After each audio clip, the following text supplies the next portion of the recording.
when you look at where it started and where we're at now, I could be happier, more excited about where we're at. We asked CY about this a little, or I guess it was during the meeting press conference, but is there any consideration of doing a six-man thing just because of the health of the guys and health getting some of them pitch? No, we haven't talked about that. It doesn't mean we've ruled that out, but Right. it's something we've discussed at this point, and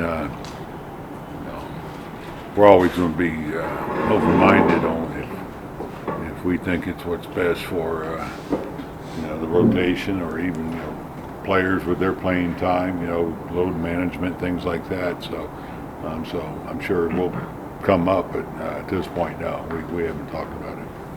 You ever managed a six-man rotation before? No. No.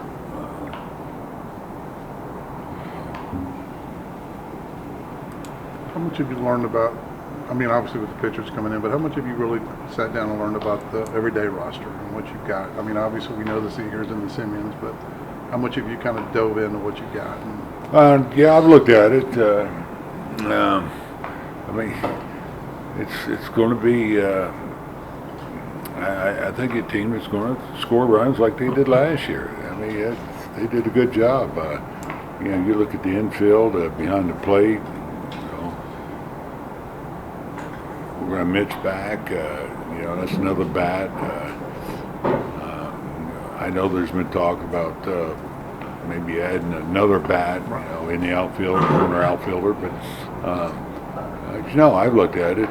You even look at batting order and things like that. There's nothing that I have to say as far as any changes or anything like that. But I think it's going to be a good lineup. I think it's going to be a consistent lineup. So, but if we do add, sure, that'd be great. But if not, I think we got some pieces that can get it done.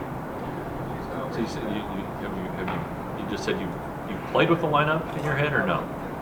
Yeah, I mean, I looked at the lineup, and of course that's what you do. You go, well, what, is there something different we can do, whatever. But and I have nothing to give y'all on it. I'm just saying that as far beside Corey hitting the eighth and yeah. So who do you see as your leadoff? Right now I'm not saying I'm going to change anything. So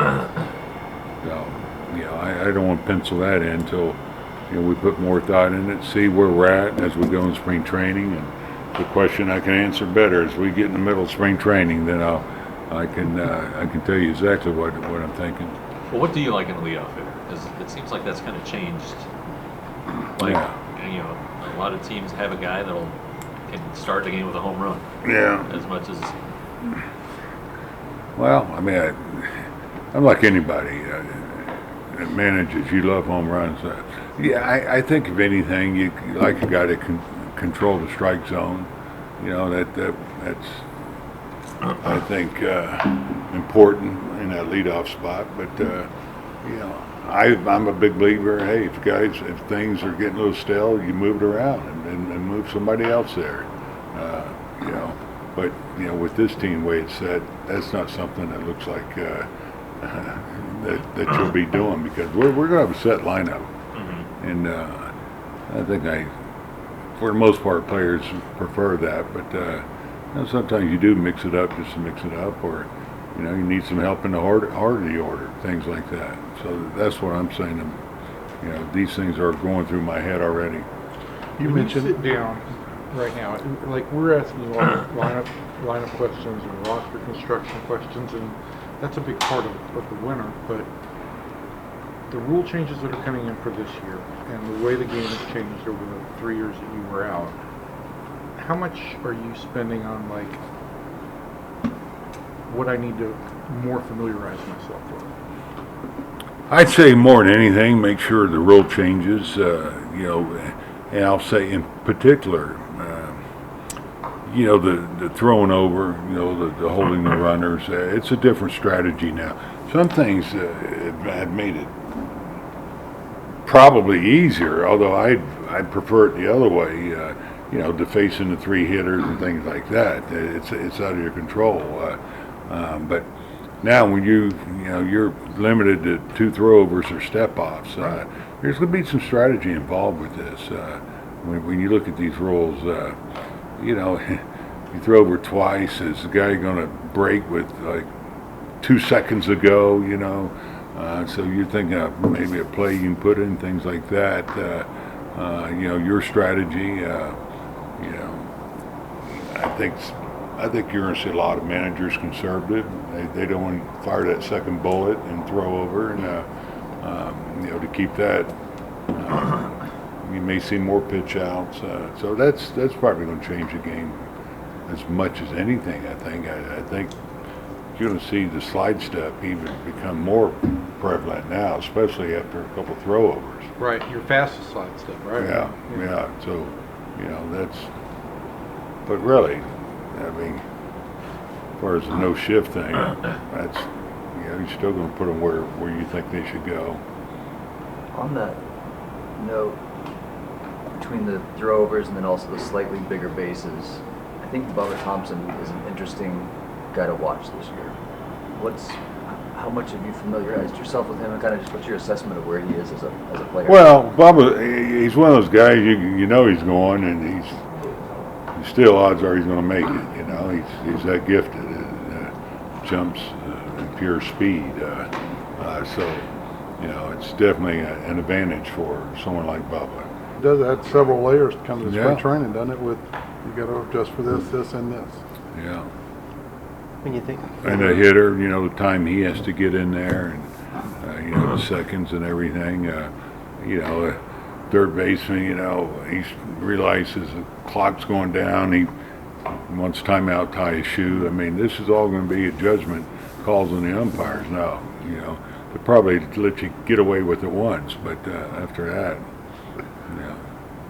when you were in the National League, did you have a philosophy on how you wanted to use your DH when you had to go to the American League? And does that philosophy change with the universal DH now? Well, yeah, it does. I mean, in the National League, yeah, but your philosophy a lot of the times is to give a guy a day off. Like say Posey, I could give him a day off from catching and have him DH. Some guys aren't comfortable DHing, but so that's where it's probably different. Not having a DH, you know, they get you once you're heading to American League City, in your mind, okay, I can give him I can get him off his feet one day. I can get Crawford off. You know, I'm just giving examples of players I had. Do you have a DH right now? No, well, I can't say we have one. You know, we have candidates. Would it but be you your could- hope to have a consistent DH? You know, I mean, ideally, you probably say, okay, that would be nice, but if we don't, if it's a platoon type situation, I'm good with that too. Well, you could do both catch. You could play have both catchers in the same lineup. You could just Garber DH, Right. I'm catch. Should change it every day if you want. But Yeah. would you want to? Which you know, when you talk about right now, if I were DH, I mean, Garber's certainly going to get at bats there. You know that. Would you want a third catcher if you're gonna play those two guys?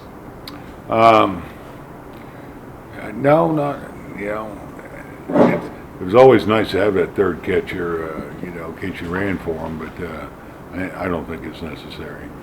You know, I'll find a third catcher somewhere on the team. He doesn't know it yet, but, you know. Last year, it seemed like there was a different lineup every day. You're going to be having the same lineup and batting order pretty consistent.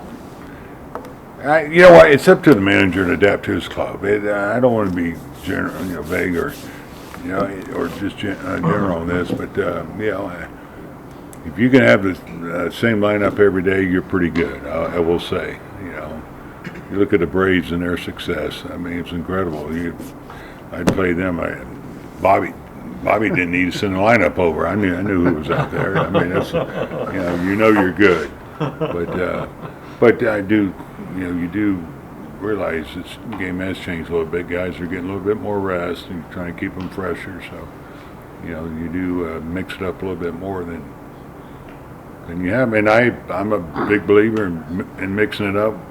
Sometimes when things get a little flat, or you know, you hit a lull, or lose a few in a row, just to break it up. You know, and you'll hear me say this a number of times: keep doing what you're doing, you keep getting what you get, and so you know that's your job as manager, you know, to break that up.